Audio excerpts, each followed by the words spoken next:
जी अस्सलाम वालेकुम रहमतुल्लाहि व बरकातहू। जी आज हम ग्रेड 12 में यूनिट नंबर 3 डिफरेंशिएशन ये स्टार्ट कर रही। तो सबसे पहले डिफरेंशिएशन का जो बेसिक कॉन्सेप्ट है उसको देख लीजिए। डिफरेंशिएशन बेसिकली क्या है? Rate of change. ठीक है, कि रेट ऑफ चेंज क्या है of one variable with respect to other variable. जैसे कि हमने फंक्शन की डेफिनेशन पढ़ी थी कि जिसमें एक आपके पास इंडिपेंडेंट वेरिएबल होता है और दूसरा हमारे पास डिपेंडेंट वेरिएबल होता है, जिसको आप y is equal to F of X लिखते हैं फंक्शन को। तो x आपके पास क्या होता है? That is independent variable.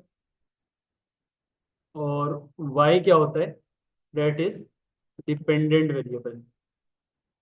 अब यहाँ पे जो आपके पास इंडिपेंडेंट वेरिएबल में चेंज की वजह से डिपेंडेंट वेरिएबल में चेंज आता है, ये रेट ऑफ चेंज हम जो फाइंड कर रहे होते हैं दैट इज कॉल्ड डिफरेंशिएशन। ये हमारे पास डिफरेंशिएशन कहलाता है। और डिफरेंशिएशन में मुख्तलिफ मैथमेटिशियंस ने डिफरेंशिएशन को रिप्रेजेंट करने के लिए मुख्तलिफ नोटेशंस यूज़ की हैं।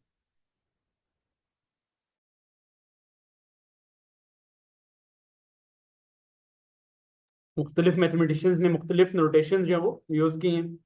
तो जैसे कि एक मैथमेटिशियन है न्यूटन।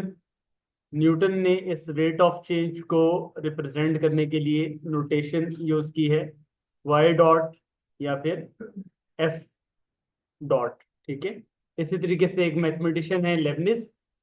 लेबनिज ने जो डेरिवेटिव को रिप्रेजेंट करने के लिए नोटेशन यूज की है that is D Y by D X और D F of D X. ठीक है, इसी तरीके से एक मैथमेटिशियन है आइलर। उन्होंने जो डेरिवेटिव को रिप्रेजेंट करने के लिए नोटेशन यूज की है वो D of F of x है या फिर डी ऑफ वाई। और इसी तरह से एक मैथमेटिशियन है लेग्रांज। लेग्रांज ने जो डेरिवेटिव के लिए नोटेशन यूज की है that is F prime of X. F prime of x.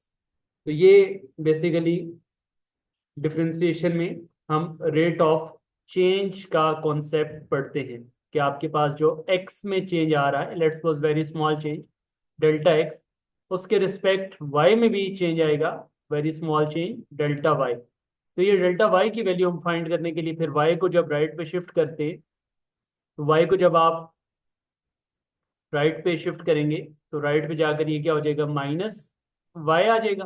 ठीक है, और देन फिर y की वैल्यू जब आप पुट करेंगे,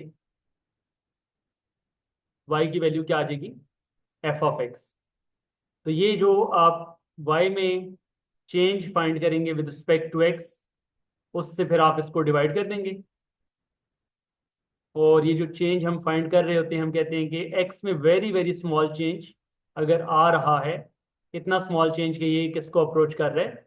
जीरो को अप्रोच कर रहा है, तो देन फंक्शन में क्या चेंज आएगा? तो ये रेट ऑफ चेंज बेसिकली हम यहाँ पे फाइंड करेंगे और ये हमारे पास उसका बेसिक डेफिनेशन होगी कि रेट ऑफ चेंज के लिए बेसिक आप फार्मूला क्या यूज़ करेंगे।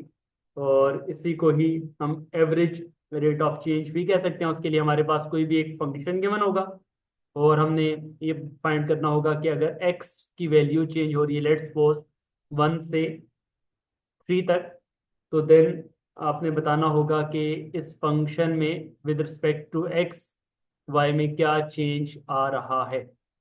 तो ये अभी हम एक्सरसाइज के क्वेश्चंस में सॉल्व करेंगे।